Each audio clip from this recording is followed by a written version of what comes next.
Hello friends, I'm Dr. Jeev Ram. Today I will discuss panic disorder and its treatment. Here you can see some pictures of panic disorder. Signs and symptoms of panic attack: heart palpitations, pounding heart or accelerated heart rate, excessive sweating, trembling or shaking, sensation of shortness of breath, difficulty breathing or smothering, feeling of choking, chest pain or discomfort, nausea or abdominal distress, feeling dizzy, unsteady, light-headed or faint, feelings of unreality or being detached from oneself, fear of losing control or going crazy, fear of dying, numbness or tingling sensations, chills or hot flashes. Signs of panic attack: nausea, chills or hot flashes, sweating, trembling or shaking, numbness and tingling, dizziness, heart palpitations, hyperventilation. In this picture you can see the panic cycle: more fear, anxiety, panic attack, fear of another one, more anxiety, another attack. Overview: a panic attack is a sudden episode of intense fear that triggers severe physical reactions. When there is no real danger or apparent cause, panic attacks can be very frightening. When panic attacks occur, you might think you are losing control, having a heart attack, or even dying. Many people have just one or two panic attacks in their lifetimes and the problem goes away, perhaps when a stressful situation ends.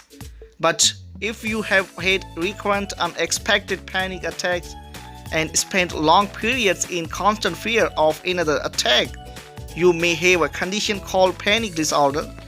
Although panic attacks themselves aren't life-threatening, they can be frightening and significantly affect your quality of life, but treatment can be very effective. Symptoms: panic attacks typically begin suddenly without warning. They can strike at any time. When you are driving a car at the mall, sound asleep, or in the middle of a business meeting. You may have occasional panic attacks or they may occur frequently. Panic attacks have many variations, but symptoms usually peak within minutes. You may feel fatigued and worn out after a panic attack subsides. Panic attacks typically include some of these signs or symptoms: sense of impending doom or danger, fear of loss of control or death, rapid pounding heart rate, sweating, trembling or shaking, shortness of breath or tightness in your throat, chills, hot flashes, nausea, abdominal cramping, chest pain, headache, dizziness, lightheadedness or faintness, numbness or tingling sensation, feeling of unreality or detachment. When to see a doctor: if you have panic attack symptoms, seek medical help as soon as possible. Panic attacks, while intensely uncomfortable, are not dangerous, but panic attacks are hard to manage on your own and they may get worse without treatment. Panic attack symptoms can also resemble symptoms of other serious health problems, such as a heart attack, so it's important to get evaluated by your primary care provider if you are not sure what's causing your symptoms.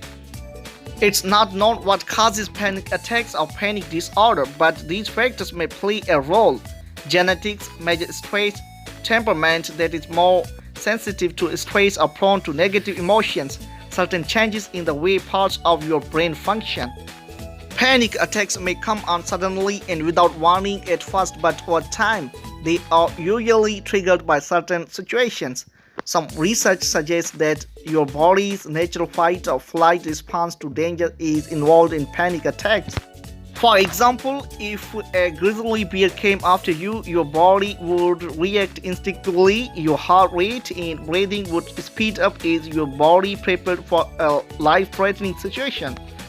Many of the same reactions occur in a panic attack, but it is unknown why a panic attack occurs when there is no obvious danger present. Risk factors: symptoms of panic disorder often start in the late teens or early adulthood and affect more women than men. Factors that may increase the risk of developing panic attacks or panic disorder include family history of panic attacks or panic disorder, major life stress such as the death or serious illness of a loved one, A traumatic event such as sexual assault or a serious accident, major changes in your life such as a divorce or the addition of a baby, smoking or excessive caffeine intake, history of childhood physical or sexual abuse. Complications. Left untreated, panic attacks and panic disorder can affect almost every area of your life. You may be so afraid of having more panic attacks that you live in a constant state of fear, ruining your quality of life. Complications that panic attacks may cause or be linked to include development of a specific phobia such as fear of driving or leaving your home, frequent medical care for your health concerns and other medical conditions, avoidance of social situations, problems at work or school, depression, anxiety disorders and other psychiatric disorders, increased risk of suicide or suicidal thoughts, alcohol or other substance misuse, financial problems.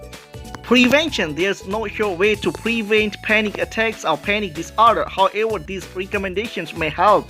Get treatment for panic attacks as soon as possible to help stop them from getting worse or becoming more frequent. Stick with your treatment plan to help prevent relapses or worsening of panic attack symptoms. Get regular physical activity, which may play a role in protecting against anxiety. Diagnosis. Your primary care provider will determine if you have panic attacks, panic disorder or any other conditions such as heart or thyroid problems with symptoms that resemble panic attacks. To help pinpoint a diagnosis, you may have a complete physical exam, blood tests to check your thyroid and other possible conditions, and tests on your heart such as electrocardiogram, ECG or EKG. A psychological evaluation to talk about your symptoms, fears or concerns, stressful situations, relationship problems, situations you may be avoiding, and family history. Criteria for diagnosis of panic disorder. Not everyone who has panic attacks has panic disorder. For a diagnosis of panic disorder, the Diagnostic and Statistical Manual of Mental Disorders, published by the American Psychiatric Association, lists these points. You have a frequent unexpected panic attacks. At least one of your attacks has been followed by 1 month or more of ongoing worry about having another attack. Continued fear of consequences of an attack such as losing control, having a heart attack or going crazy, or significant changes in your behavior such as avoiding situations that you think may trigger a panic attack. Your panic attacks are not caused by drugs or other substance use, a medical condition or any other mental health condition such as social phobia or obsessive compulsive disorder. Treatment can help reduce the intensity and frequency of your panic attacks and improve your function in daily life. The main treatment options are psychotherapy and medications. One or both types of treatment may be recommended, depending on your preference, your history, the severity of your panic disorder, and whether you have access to therapists who have special training in treating panic disorders. Psychotherapy, also called talk therapy, is considered an effective first-choice treatment for panic attacks and panic disorder. Psychotherapy can help you understand panic attacks and panic disorder and learn how to cope with them. A form of psychotherapy called cognitive behavioral therapy can help you learn through your own experience that panic symptoms are not dangerous. Your therapist will help you gradually recreate the symptoms of a panic attack in a safe, repetitive manner. Once the physical sensations of panic no longer feel threatening, the attacks begin to resolve. Successful treatment can also help you overcome fears of situations that you have avoided because of panic attacks. Seeing results from treatment can take time and effort. You may start to see panic attack symptoms reduce within several weeks, and often symptoms decrease significantly or go away within several months. You may schedule occasional maintenance visits to help ensure that your panic attacks remain under control or to treat recurrences. Medications can help reduce symptoms associated with panic attacks. as well as repression if that's an issue for you. Several types of medication have been shown to be effective in managing symptoms of panic attacks, including selective serotonin reuptake inhibitors, generally safe with a low risk of serious side effects.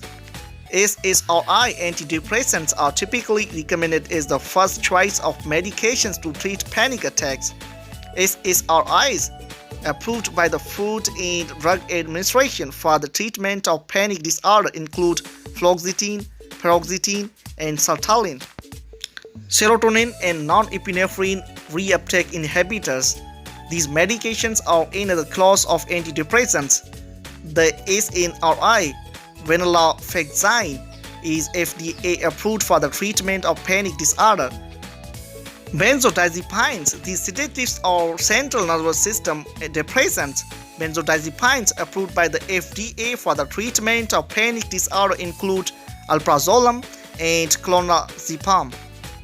Aims of treatment to stop the attacks of panic are at least reduce the frequency and intensity of symptoms to a minimum.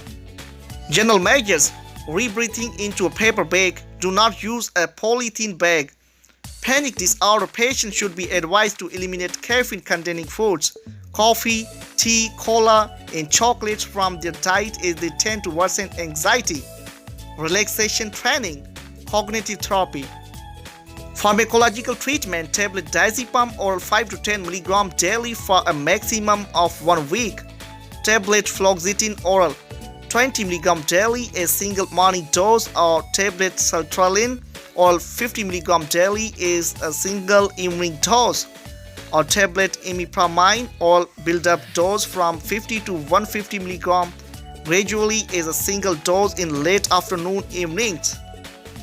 Duration of treatment: at least 6 weeks and should be continued for up to 6 months or more after attacks have remitted to prevent early relapse, tail off slowly or a month or more. Referral of patients with panic disorder. Children with symptoms suggestive of panic disorder should be referred to the pediatrician to exclude seizure disorder. Patients who do not respond to drug therapy should be referred for psychotherapy. Cognitive therapy. Refer to clinical psychologists.